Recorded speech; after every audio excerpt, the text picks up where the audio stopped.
Good idea, viewers. Today I am going to be teaching you how to make your cactus into the goodest boy there ever was of a cactus, because they should always be the goodest boys of the cactus world. Okay, let's begin. Step 1 is to always be nice to your cactus. Offer it treats sometimes. Here, Harold, have a cookie. Good boy.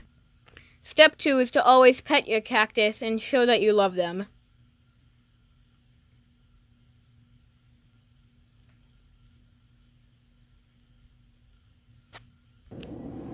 Step 3 is to always take your cactus on walks.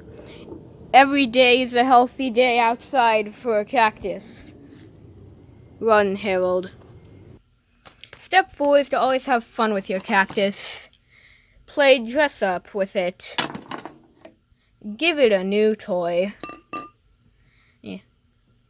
And spend as much time with it as possible because they grow up very fast. This has been how to teach your cactus to be a good boy. Goodbye.